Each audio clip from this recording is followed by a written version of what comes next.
এখানে প্রোনাউন্সিয়েশন শেখার পঞ্চম দিনে আমি খুবই গুরুত্বপূর্ণ দুইটা সাউন্ড শিখেছি, অ্যান্ড সেই সাউন্ড দুইটা হচ্ছে অ্যান্ড এটাকে বলে এইচ বা সাউন্ড অ্যাজ ইন বেড, এটাকে বলে শ সাউন্ড, খুবই গুরুত্বপূর্ণ, যেটা প্রায় প্রতিটা ওয়ার্ডেই থাকে আনস্ট্রেসড অবস্থায়, লাইক অ্যাজ ইন অ্যাবাউট। চলেন শিখি বিস্তারিত। এই সাউন্ডটি লক্ষ্য করে যে খুবই রিল্যাক্স, একবার টাং ফ্ল্যাট থাকবে,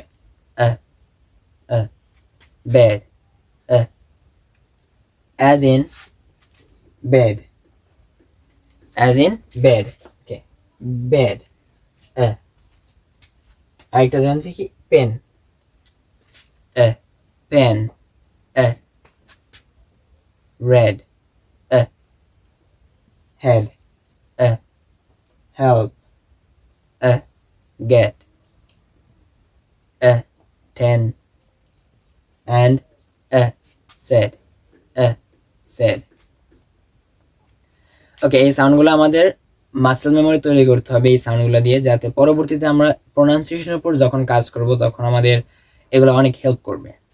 লাইক আজকে আমরা শিখলাম যে as in bed, pen, red, head, help, get, 10, said. And এখন খুবই একদম অলস একটা সাউন্ড আমেরিকান প্রোনাউন্সিয়েশনের, সেটা হচ্ছে আমরা যখন বলি এই যে প্রথম বললাম ওইটা হচ্ছে এই যে এই সাউন্ডটা, about, about, ago, ago, about, about। আমার পরে রিপিট করেন, about, ago, around, today, today, today। Repeat করেন আমার পর,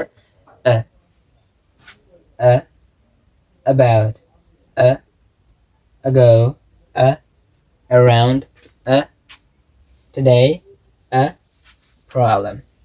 ওকে, চলেন আজকের একটা মানে সম্পূর্ণ রিভিউ দিই। হচ্ছে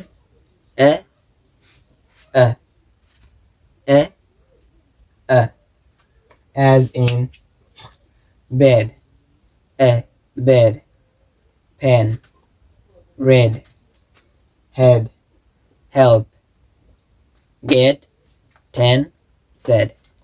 এটা হচ্ছে about, ago, around, today, problem। পরবর্তী দিনে আমরা আমেরিকান প্রোনাউন্সিয়েশনের সব থেকে গুরুত্বপূর্ণ একটা সাউন্ড, সেটা হচ্ছে সাউন্ড, সেটা শিখবো। ততক্ষণে আমার সাথেই থাকুন, অ্যান্ড আমার জার্নির সাথে আপনিও শিখতে থাকুন। ধন্যবাদ সবাইকে।